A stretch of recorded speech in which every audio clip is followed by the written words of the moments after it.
this Surface Laptop Studio was actually repaired, and the Adobe Premiere Studio that I'm running right now that I created this video with is on the same laptop that I repaired. So here's the laptop. If you want to see what the actual issue was, head over to about the 11-minute mark, and then I've got bonus material around 24 minutes and 40 seconds. So if you want to take a look at that, that's fine as well. So basically what happened is one morning I went to turn this thing on, and guess what?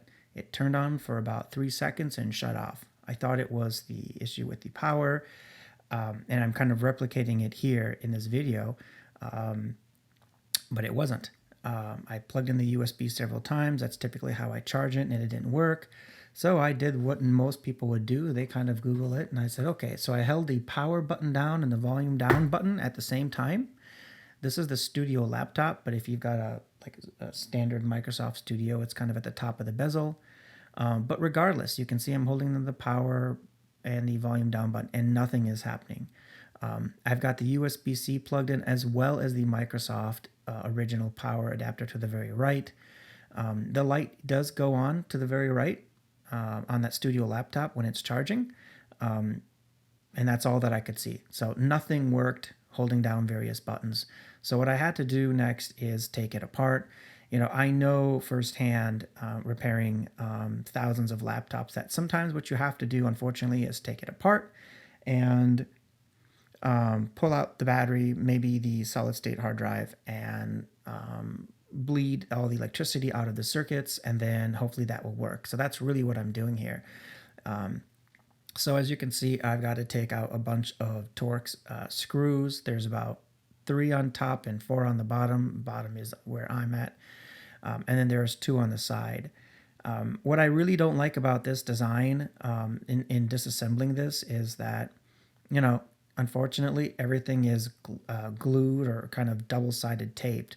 And so those really nice bushings on the bottom or those pads, you know, are taped on. So I'm going to have to, you know, find some really good double-sided tape, maybe from 3M, or maybe super glue, or maybe just buy some new ones. I think I saw some on Amazon for like $11 to put them back on because you want it to look nice, right? This is almost a $2,500 laptop.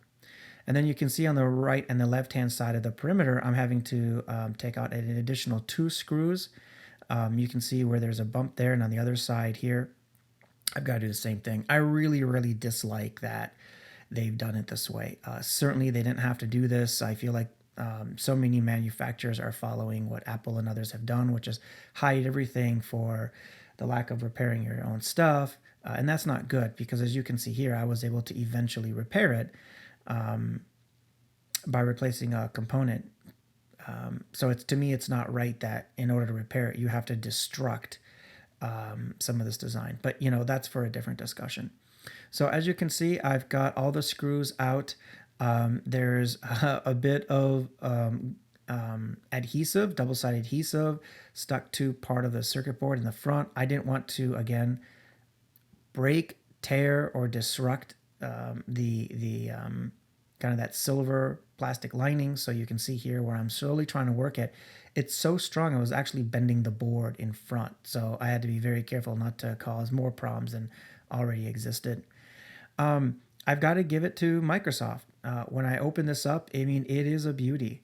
The circuitry inside, the design, the feel of the hardware, the smell. Yeah, that's right, the smell. It's just top notch. I mean, it's amazing. It doesn't matter whether you're taking something like this apart, whether it's an Apple hardware, IBM hardware.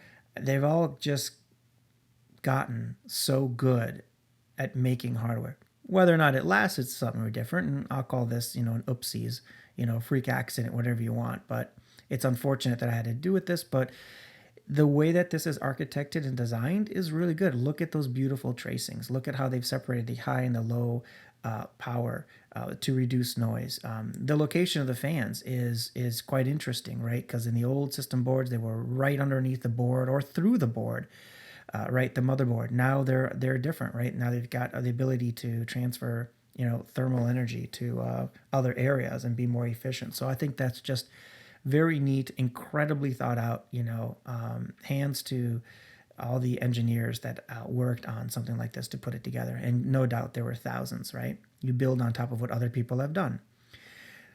So what I'm doing here is I'm taking apart the 512 gig solid state drive, and I'll show you that in a moment. And the reason I'm taking this out is I read online that if you take this out, it actually cuts power to the board, because even if your computer is off, there's still power trickling through, not just in the batteries, but part of it in the system board. So the first thing I thought was, let's do, the most minimally invasive procedure, and then we have to go more extreme as we go through. And so I removed this 512 gig hard drive. And then the next thing I want to do is I'm going to power it on. And I'm not powering it on because I think it's going to work. And what I'm trying to do is bleed all of the circuits electricity, if there's any in there, right? So capacitors, some inductors, but typically capacitors will continue to store electricity even if the computer's off. And if known, especially in like Dell units and HP units, it's known that if you take a couple components out, press and hold the power button for a moment, all the electricity in that system board bleeds out. So you can see here, I tried to do that. No bueno. It didn't work. So now I'm going to put the solid state drive back in and screw that in. And I'm always fascinated by how much storage a little drive like that is. I think it's just, again, it's incredible, right? Technology is going to move forward. But it's kind of a privilege, honestly, to be able to know what this is and for a moment of time interact with just beautifully designed hardware. So that didn't work. I pulled out the drive, pushed the power button in, held it for like 10 seconds. It's a little bit, I shortened the video, so it didn't look very long, but it was for about 10, 15 seconds and didn't do anything. So that's unfortunate.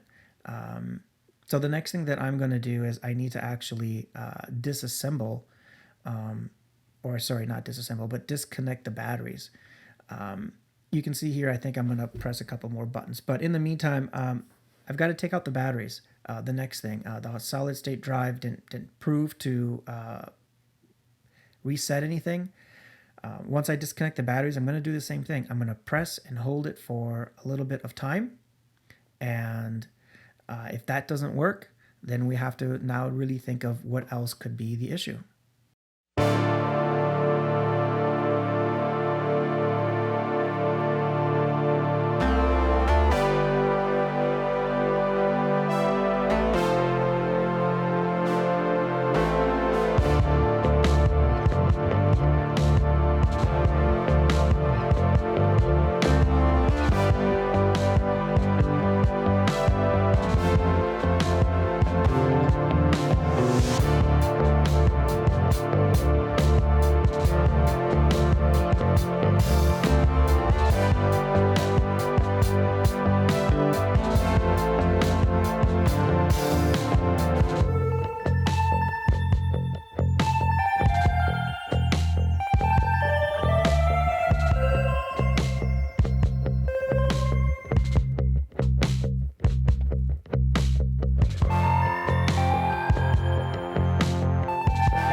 All right, so here I have disconnected the batteries and I'm going to press and hold that power button. Again, it might be just short in the video, but I'm actually holding it down for about 30 to 40 seconds, attempting to bleed out the energy. And if this works, then what will happen is I'll connect the batteries back up and then that unit will power on if it works. It doesn't. It absolutely doesn't work. We find out later why.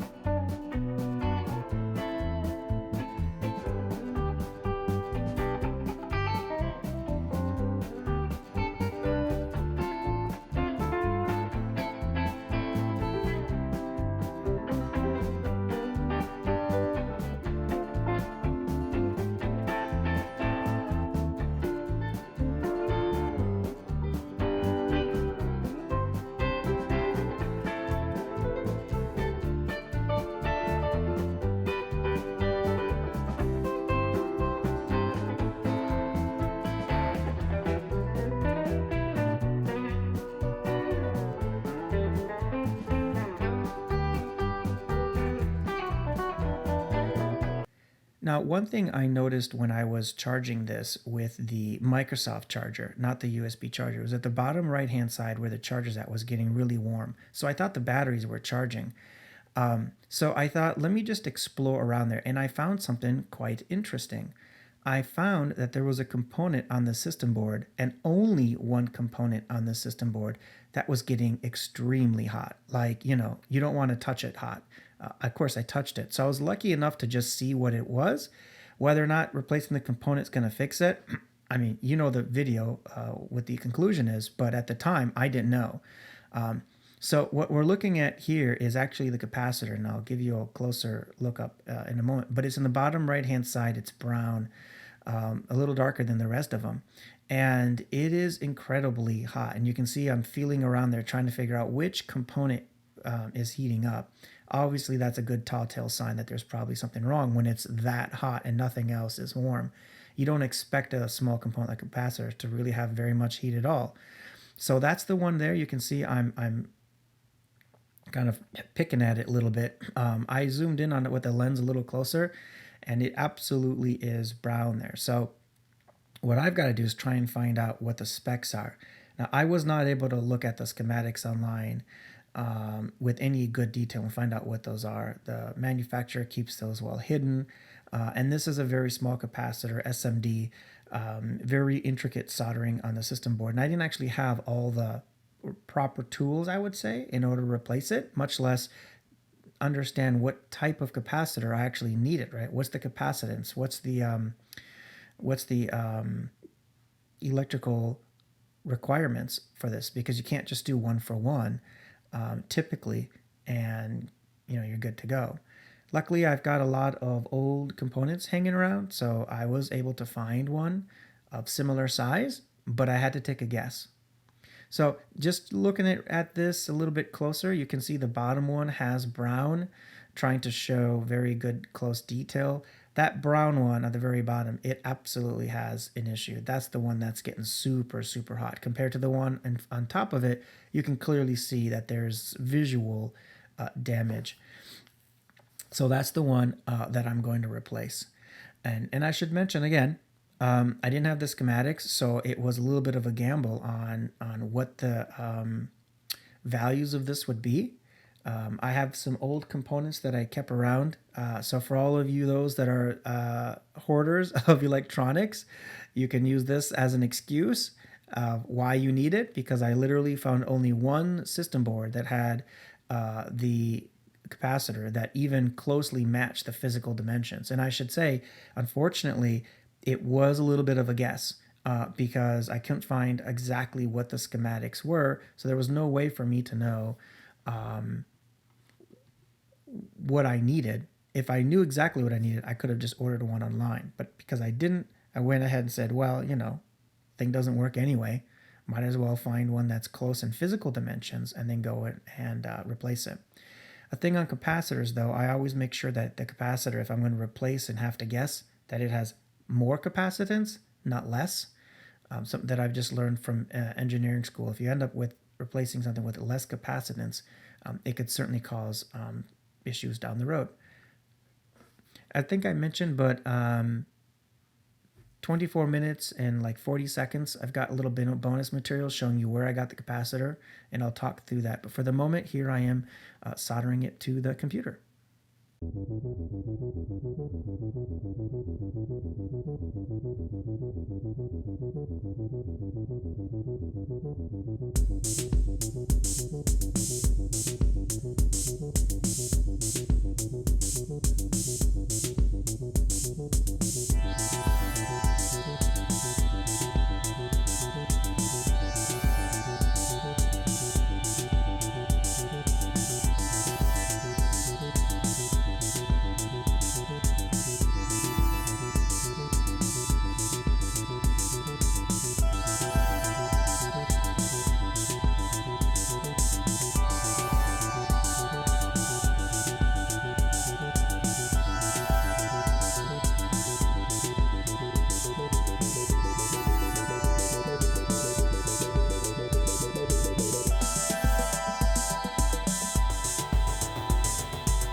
Okay, so I've got that completely soldered on. It took a little bit of time because, as I said, I don't have the exact components that I need. But at this point, I just want to see if the thing works because, frankly, well, there you go. And believe it or not, I do a little dance and clap. Forgot I was being recorded. So let's see that beautiful dance one more time for all YouTube to know what a good dance looks like when things just finally start to work and you're able to fix something. So, yeah. So I'm honestly just thrilled. There it is. It starts up. I've got the battery plugged in. I'm putting my finger on the component. I want to make sure it doesn't continue to get warm or hot, and I'm feeling, standard heat, just like the other components. So it's relatively the same temperature, and it works. So a couple of things that are going through my head now is how am I going to make sure that it stays on? I didn't have exactly the right equipment to put it on and solder it the right way, at least where I would consider it 100%. And then I'm thinking to myself, okay, is it actually charging or is it just powering it on? So there's a couple questions like, are there other issues, right? You replace this component, doesn't mean everything else is kosher. There could be other issues. So what I'm doing here is I'm pressing a couple of buttons like the volume, the display, and going through that. What I just showed there was clear nail polish. That's right, everyone, clear nail polish. The secret to making sure that components don't move. Thermal exchange on components can cause them to creep up and down, expand and contract, and break soldering components. Back in the old days, Apple IIe's, etc., when they had ICs that just fit in place. I forget what the actual component was called. They could have chip creep, which is called the chip actually moved out of the, I think it's called the DIMM, but I forget. But anyway, what I want to do is prevent this component, this capacitor, from actually coming undone. So what I did was I put clear nail polish right over both of the capacitors and a little bit of the system board. And when this hardens, right, everyone's seen or experienced nail polish, it's hard. So a little bit of a secret there. And that will, again, keep everything a little bit more secure because it's a laptop. It's going to be portable. I don't want a little bit of a bump to all of a sudden cause it to go undone. So that will do it. Now, some might say, well, there's an issue with heat. Remember, components aren't supposed to get that hot, so it's not at all an issue. And as you can see, I'm editing this video with it, so it worked just fine. So here I am putting the unit back together as best as I can.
right, so I've got the unit all put together here. I ended up actually just super gluing these strips back in and they looked perfect. So I didn't want to buy new strips. I mean, it's unfortunate that these companies do that. So it is what it is. So here's just a little bit of bonus material that I ended up putting together just as part of the video. Believe it or not, this was actually almost a 3.5 hour repair condensed into less than 22 minutes. So not everything is as fast as it appears on TV. As you can see here, this is actually where I got the capacitor from. It actually is a system board for an automotive, I believe it's actually for a heads-up display. If someone knows, feel free to leave a comment, but I believe that's what it was for. But irrelevant to that is the fact that that's where I ended up getting a capacitor from. And as I said, it's physically, from a physical dimension, slightly larger than the one adjacent to it. Because I didn't know what the schematics were, I'd rather have a little bit more than certainly less and then cause issues downstream. But visually it was just incredibly close. So I did the best I could as a guess, and as you can see, it worked out well for this.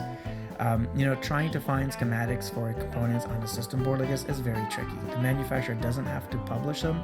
Right or repair doesn't really exist to the extent that it used to. And because I didn't have another component exactly like it, I wasn't sure if I could actually even measure the capacitance, right? Someone might say, oh, you could have taken the capacitor above it, right? Unsoldered it, and then measure the capacitance. That way you would know. But A, you're assuming that they're both the same capacitance. Not true. And B, as you can see, I don't have exactly the right tools. I got a really beautiful Heiko soldering iron. I love that, but it's not really meant for this delicate of soldering. And so last thing I want to do was take more components off a system board and then of course cause potentially a greater mess. So that's why I decided to just take a little bit of a leap of faith, semi-educated, but leap of faith, and replace that component from this device right here. And you can see where my finger is, it's probably hard to see, but there are actually even smaller capacitors on that puppy as well. And of course, capacitor fixed the issue, so that was excellent. The next thing that I should mention is when I ended up repairing this, I ended up testing it out really thoroughly. So when I put the paste on, the nail polish, I actually let that sit overnight. I didn't want to take any risk in that not drying right before I put the back cover on. And then I turned it on for like 3 hours. It's outside of this video, but I turned it on because I wanted to ensure that nothing got hot, nothing seemed suspicious. And you can see this is actually next day. I'm turning on the computer and I'm looking at the charging state. I want to see, is the battery actually charging? Because it's really critical. If the battery's not charging and this is powering on, then maybe there's other issues with it, right? Power's on when you plug it in, but as soon as you unplug it, the battery's not charging, that's going to be an issue. But obviously it wasn't. But that's what I'm doing now. I'm logging in the system, and I want to see what the battery state is. I want to see if the battery state goes up. And of course it did. And I haven't had a single issue with performance at all. So as I said, the hardware in this unit is incredible. What caused this, I have no idea. Sometimes you can kind of YouTube, and if many people have had this experience with their Surface Studio Laptop Pro by Microsoft, then you can usually figure out what it is. In this case, there was nothing. I couldn't find anything online, nothing on YouTube that displayed that other people had the same issue. So.